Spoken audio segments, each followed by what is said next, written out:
The Personal MBA by Josh Kaufman. So this is a book that I got years ago during a time of real uncertainty in my life. Just before I started my company, just before I'd ventured out on my own, I was looking for a company that was kind of a soul-sucking place to work. It's not that I minded the work, it's not that I minded a lot of the people that I worked with, but the problem was that the management was you're lucky to have this job. If it wasn't for us, you would be in poverty. Ran the company like they had the boot on the back of your neck. If you wanted a day off, it was like they would be doing some grand favor for you, just letting you off. Now, I'd had that job since I was 19, and I'd gotten very comfortable there. And at the time, I was approaching 30, and I was looking back at the past 10 years of my life, and I'm thinking, wow, I am not any more ahead than I was when I graduated high school. I'd made a little bit more per hour, but ultimately I was selling hours for dollars. I wasn't really happy where I was. And then something happened that kind of changed my perspective forever. There was a guy who worked there, had been working there for like 30 years, was getting older, was getting slower, and was part of the old guard at the company, had been there for such a long time that he knew the person that owned it very well. Well, now management was changing. The owner was stepping back. His son was taking over. He didn't have that relationship with him, didn't have him there basically from the beginning. And because he had been there so long, he had lots of benefits. He made a good wage, but his numbers weren't looking so good. So what does the new guy do? He lets him go. He lets him go on a Friday. You have all weekend to find a new job. Thanks for your time. 30-something years at the company, and that's the exit that you can expect. And I remember showing up for work, seeing him wandering around the parking lot like he had just lost his best friend. The look in his eyes stuck with me for the rest of my life. I think about it every time. I think, wow, wouldn't it be just a lot easier if I just got a job and didn't have to worry about running my own company?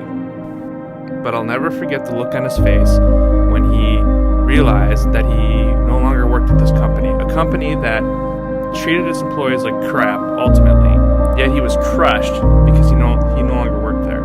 So it was at that point where I started buying a lot of books about business and, education that I never really had. I just, straight out of high school, had worked for this company. It was really all I knew. Didn't really have a whole lot of experience in the business side of things. So I got a Dividend book to understand investments and what to do with any extra capital that I might generate, how to run a business. This is one of the books that I got. And there was lots of little nuggets of wisdom in there that have rang true since I've read it and have stuck with me years since. And there have been lots of other books that have helped me out along the way, but I think this is probably the first one that really was one of the first stepping stones to leaving that company on my own terms, not being told you're going to leave, but leaving on my own. A good friend of mine told me the best time to search for a new job is when you still have a job, not after you've lost that job, not when you're desperate, not when you'll take anything, but when you already have a job and you want to better your situation. That's when you start looking for another job. That's when you start educating yourself, building a plan, saving money, having a war chest to really try your idea. And if you do it that way, if you leave on good terms, you can always go back. If you were a stellar employee and you wanted to go on your own, and you do it right, you can always go back. You still have that safety net, but sometimes it's hard to take those first steps. And this book really gave me a little bit of a foundation as far as what to expect, how to plan for bad situations that might come up, financially or otherwise. And I started to get a little bit of the confidence to actually leave after reading this book. One of the things that kind of hit pretty close to home was you feel like when you have a job, you have a sense of stability. You're just going to work, you do your 8 hours, and you come home, and that's the end of it. And after seeing that guy in the parking lot wandering around, one thing that really rung true was that is a extreme false sense of security. And this book kind of goes into that a little bit, where the sense of security that you feel from going to a job, someone else is making all the decisions, it's false. It's basically a blind ignorance that gives you that false sense of security, because you don't really know the turmoil that's going around, the people that are driving the company, what is actually going on. You don't know any of that. It's still there. You just don't know about it. And maybe that's good enough for some people, but it was obvious to me that my fate was not as secure as I had thought. And by that time, I had learned that my income was never going to go past a certain point, and I had topped out. It was never going to get higher, and it was not enough money to expand my life, get a house, a decent house in a nice area, or maybe someday down the road retire. It was not going to happen at that company. The difference is when you own your own company, you actually know what you're up against. You see what numbers are coming in, and you have the say in how to manage it. So you're basically the master of your own fate. At a company, you're basically at the mercy of the people above you. When you get older, when you get slower, you will be replaced because ultimately companies don't care. There's probably a few rare ones out there that do, but ultimately they exist to make someone else money. And they will pay you as little as possible for as long as possible, or just outright replace you when a cheaper option comes along. That's the harsh reality. And I think now, with the given climate that we live in, I think it's more true now than it ever has been. I think with the whole COVID thing, I think companies are going to use that as an excuse to cut a lot of dead weight out of their payroll, really lean up their books. And also, I think this book is good even if you choose to remain an employee for a company. For one reason only, is that you know how to negotiate better for a raise. You're not negotiating for a raise. I've heard it from other people, talk to me about it and to other people about it. They ask for a raise in the worst possible way you can ask for a raise. I need more money, so I need a raise. Which is, in my opinion, the exact opposite of how you should be asking for a raise. Instead, you should be asking for a raise. I make X amount of dollars. I feel I'm worth more because I produce more. And that's how you ask for a raise. It's justified based on your production, not based on your own personal needs. And I think having this book will give you a bit more of an insight into the business side of things so that you're a better employee, and also if you're going to start your own company at some point.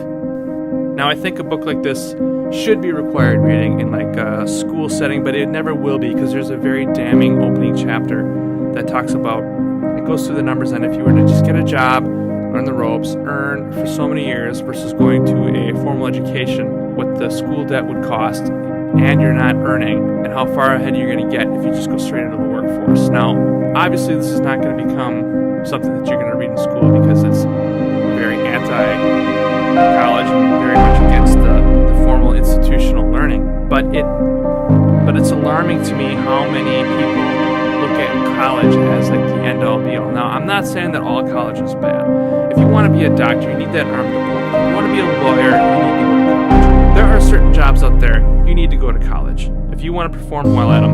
But just the MBA, I think, is like the absolute most worthless degree you can possibly get, because most people who go to get an MBA are going to start their own company. You don't need the degree to start your own company. When you start your own company, you make the rules. So you don't need a college degree, but you do need knowledge, you do need experience and education, and I think you can get that just from books. There are books like this one that basically give you a crash course in the degree.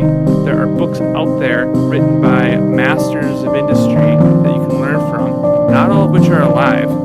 For example, the Rockefeller book, how he built such a huge empire, started with nothing, became obscenely rich. Richard Branson's got a whole bunch of books on business. Another good person to learn from. So you don't need to have that formal education to be successful in business. Yet, I remember when I was in high school, they would cram that down your throat that you needed to go to college and you learn to be successful. And ultimately, it's just not true, but it's just so ingrained with people nowadays. That's just one little nugget of wisdom that I kind of took away from this book that just kind of really stuck with me.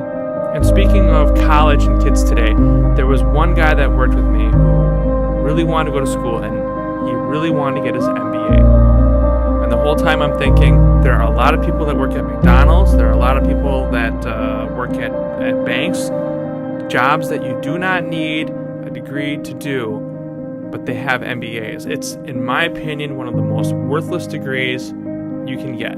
This guy did not like working with us. I understand.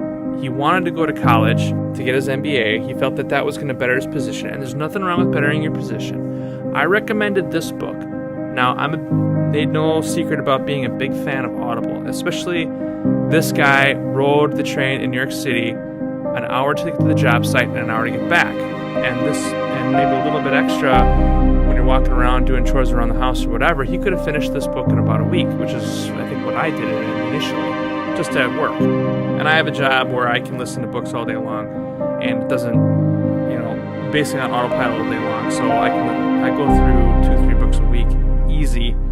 And this guy was working with me and did the same thing, so he could have easily fit in a couple of books a week.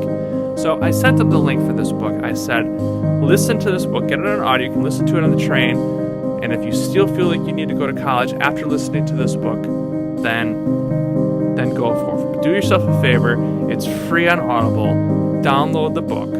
If you don't like it, you can always cancel subscription, so it costs you nothing but your time sitting on the train when you would have been playing a game, but instead you're listening to a book, you're paying attention, and you're basically getting an overview of the course that you are about to take and spend tens of thousands of dollars on. Instead, listen to the book first, see if it's even something that you want.